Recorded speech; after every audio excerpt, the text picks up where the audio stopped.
I'm Brian Coe, and I used to be fast on the bike. I raced on a consistent basis for years against some fast company. I met a girl, we got married, and then we had a daughter.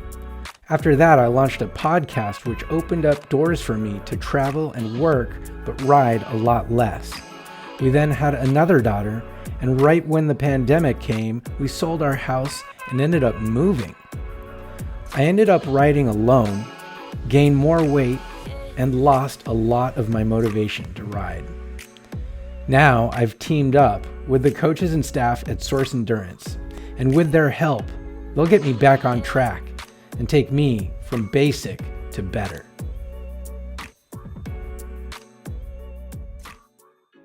It has been an incredibly busy summer filled with lots of high and lows. I went all over the country documenting some of the biggest gravel races around.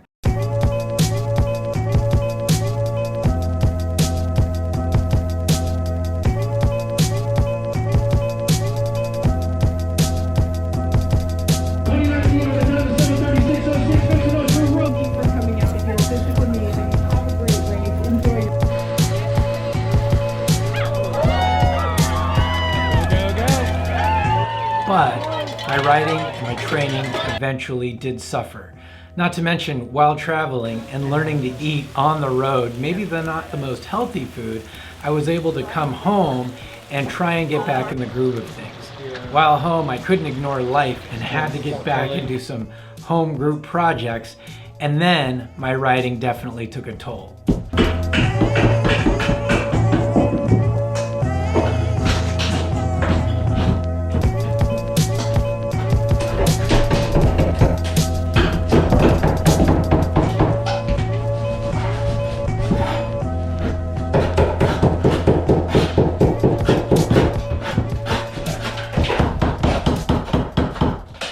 While I didn't gain or lose more than, say, 5 pounds all summer, my legs definitely felt it. I was riding and really on some of the easier rides was struggling. That became apparent when my training got interrupted with traveling, flying through the airport, going to destinations, coming back, trying to make a video, and then repeating the process many, many times. Good morning, everybody. I'm trying out a new thing where I'm riding early in the morning. So fun. I'm here for the SBT event, and I will be covering that, and I just came from Leadville today. So in terms of my riding, I don't have a bike to ride, even though I'm surrounded by a bunch of cyclists, but I didn't want to give sort of my weekly update. So it's the morning after last best ride here in Whitefish, Montana, and I want to get my thoughts while it's still clear in my head. I'm trying to sort of refine my legs while at the same time continually trying to improve. I set out to do a couple of different tests, one of which I wasn't even able to do, and I still need yet to do it. It is the max power test, but unfortunately my pedal broke, and I'm trying to get that fixed. Hey guys, here we are months later, and I'm about to do the same initial tests that I did the very first time. I've got one 5-minute test, and then the other one is a 20-minute FTP. So we'll see how it goes. So for this 5-minute test, I have a good rolling start. I'm starting off around 20 miles an hour and wait for the timer to start. And as soon as it does, I start off a little bit high on the watts. I'm going 250 now. Jumps up to almost 500 watts for a second. I got a little too excited, and then I need to settle into my rhythm. I'm looking at basically when I do these, my power and my speed. I want to be around 24, 25 miles an hour, and I want to aim for hovering right around 300 watts. On this section of road, it was pretty flat and relatively little wind. Doing about 90 RPMs, that's what I'm shooting for. I tend to pedal right there at 90. It's a little high for some people, but I like to spin to win. And in this test, a couple things are actually happening. There's somebody ahead of me who passed me earlier when I was soft pedaling. And there's a group of people behind me, it looks like Masters riders, and they are hammering to catch up with me, as people tend to do sometimes. So I'm holding my pace here. It's flat until, as you can see, the road goes up. But as it goes up, I'm actually able to maintain my power a little bit better during these tests.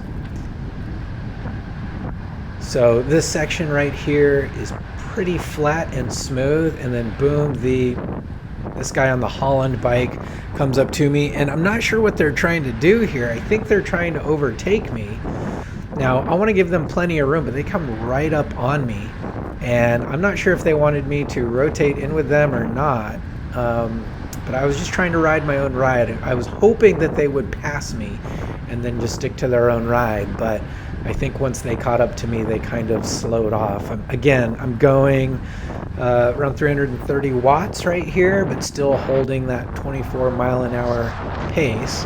I take a look back, and I see there's a big group behind me. I actually get ahead of them, and I tell them I'm going right. Now watch this triathlete coming up. God damn it. No idea what he's doing. He turns right only so he can run the light, turn left behind the car, and then come around. Didn't even check behind him to see me. Good thing I was paying attention, because I could have T-boned him easily. But yeah, I got a little frustrated with him. And then, so as soon as I turn onto this section, it starts to go uphill, starting it out at 1%, now 4%, 5%. I'm 1.2 miles in. It's up to 6% at this point. And my speed is basically cut in half. I'm going 12 miles an hour and holding right around 300 watts. One thing on this road, it's newly paved, so it's super smooth. And it's actually quite a bit of fun coming down it. The other thing is, for some reason, my GoPro is sitting heavy on my helmet and forcing my helmet to tip forward. And that would cause my sunglasses to scooch off my nose. I was constantly adjusting my sunglasses throughout this effort. Right here about the midpoint, I'm holding above 350 watts, but now down to 7 miles an hour because the grade is now 10%, and I'm out of the saddle. Holding 400 watts here just for a second. And I don't think I'm going to complete the climb. It flattens out at the top and then goes downhill after you turn right. But the last time I did this, I kind of ran out of road. I gave myself plenty of room this time to start on the flat section, make that right-hander, and then go up. It settles back down to 6% grade. And I am almost done. I'm in the last sort of stretch here.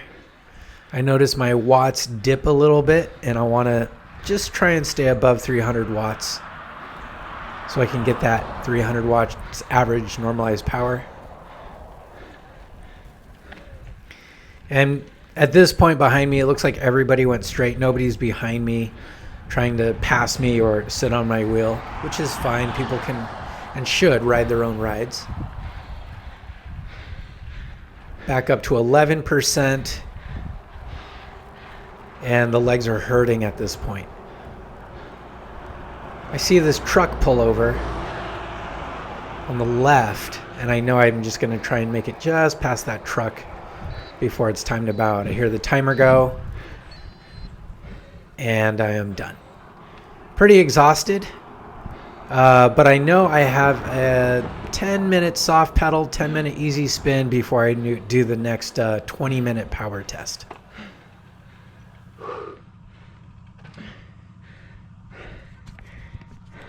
Now, I haven't done these since I first began this whole process back in the spring, and I was really nervous to see what my numbers look like. Okay, so for the 20-minute test, it, for some reason, is a lot more difficult for me to maintain that kind of speed and power for that long a time. I don't like it. I would definitely say, other than pure climbing, it's definitely one of my bigger weaknesses.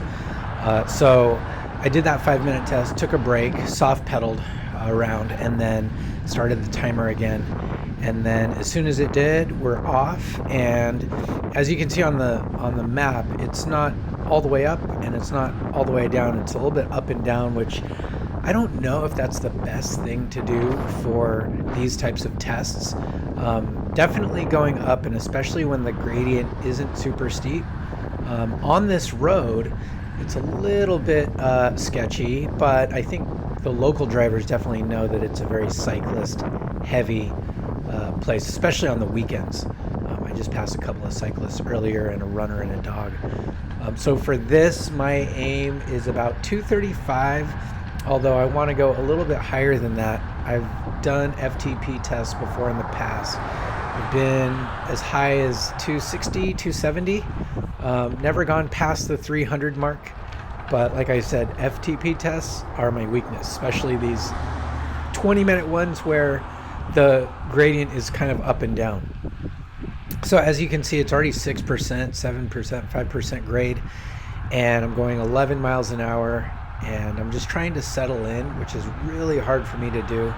Cadence is a little bit lower than I'd like. It's at around 75 to 80 RPMs, so I can't just cruise at my normal 90 and push watts for less time. This is much more difficult for me.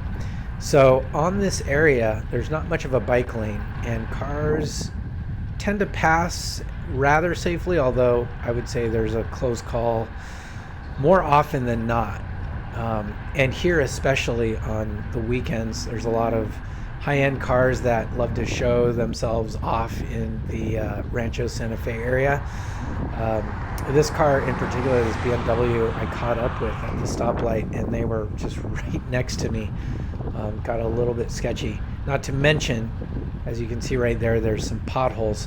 While I'm trying to concentrate, my watts are dipping a little bit. It's right around the 180 mark.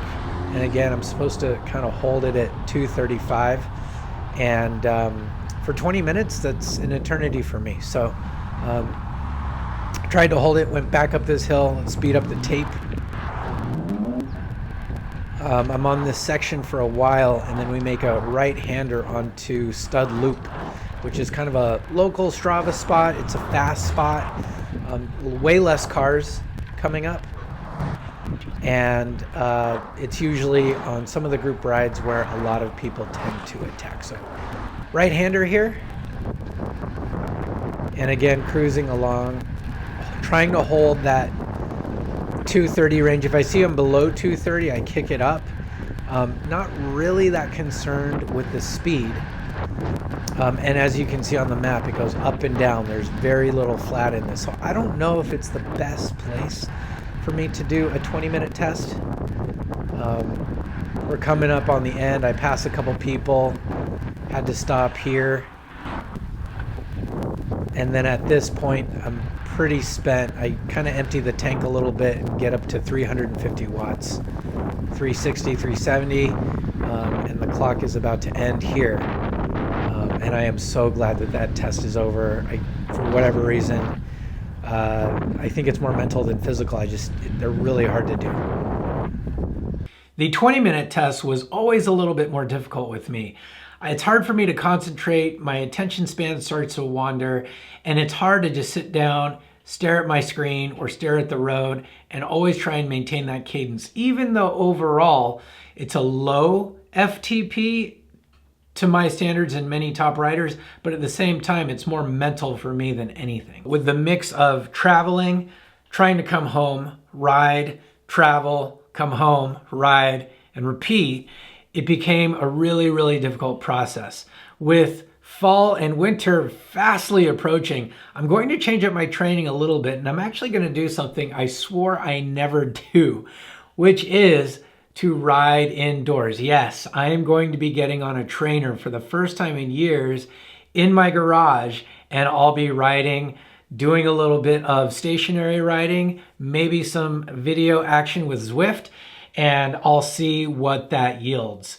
So stay tuned, and until next time, this is Brian saying stay Veloworthy.